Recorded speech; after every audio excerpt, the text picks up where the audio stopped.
Bapak, Ibu, saudara-saudara yang terkasih dalam nama Tuhan kita Yesus Kristus, selamat bertemu kembali dalam acara Inspirasi Sabda bagi Keluarga. Renungan kita hari ini, Jumat tanggal 5 Maret 2021, diambil dari Injil Matius, bab 21 ayat 33 sampai dengan 43 dan ayat 45 sampai dengan 46. Perumpamaan tentang penggarap-penggarap kebun anggur. Dengarkanlah suatu perumpamaan yang lain. Adalah seorang tuan tanah membuka kebun anggur dan menanam pagar sekelilingnya. Ia menggali lubang tempat memeras anggur dan mendirikan menara jaga di dalam kebun itu. Kemudian ia menyewakan kebun itu kepada penggarap-penggarap, lalu berangkat ke negeri lain. Ketika hampir tiba musim petik, ia menyuruh hamba-hambanya kepada penggarap-penggarap itu untuk menerima hasil yang menjadi bagiannya. Tetapi penggarap-penggarap itu menangkap hamba-hambanya itu. Mereka memukul yang seorang, membunuh yang lain, dan melempari yang lain pula dengan batu. Kemudian tuan itu menyuruh pula hamba-hamba yang lain, lebih banyak daripada yang semula. Tetapi mereka pun diperlakukan sama seperti kawan-kawan mereka. Akhirnya ia menyuruh anaknya kepada mereka, katanya, "Anakku akan mereka segani." Tetapi ketika penggarap-penggarap itu melihat anaknya itu, mereka berkata seorang kepada yang lain, "Ia adalah ahli waris. Mari kita bunuh dia, supaya warisannya menjadi milik kita." Mereka menangkapnya dan melemparkannya keluar kebun anggur itu, lalu membunuhnya. Maka apabila tuan kebun anggur itu datang, apakah yang akan dilakukannya dengan penggarap-penggarap itu? Kata mereka kepadanya, "Ia akan membinasakan orang-orang jahat itu, dan kebun anggurnya akan disewakannya kepada penggarap-penggarap yang lain, yang akan menyerahkan hasilnya kepadanya pada waktunya." Kata Yesus kepada mereka, "Belum pernahkah kamu baca dalam kitab suci, batu yang dibuang oleh tukang-tukang bangunan telah menjadi batu penjuru? Hal itu terjadi dari pihak Tuhan, suatu perbuatan ajaib di mata kita.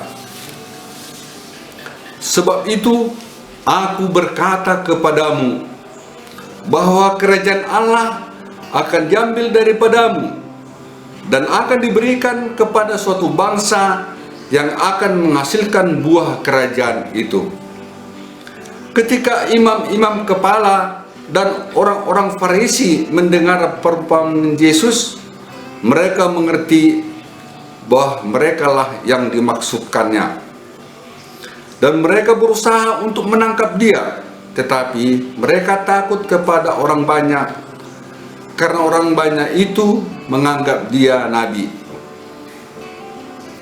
Demikianlah Injil Tuhan. Terpujilah Kristus. Saudara-saudari yang terkasih, suatu program kerja bisa berhasil apabila mempunyai satu tim yang baik. Program kerja berhasil jika perintah atau arahan pimpinannya dilaksanakan para anggotanya. Jika para anggota tidak mau melaksanakan arahan dari pimpinannya, tentu hasil yang diharapkan tidak akan tercapai. Kira-kira demikianlah yang terjadi pada perumpamaan Injil hari ini.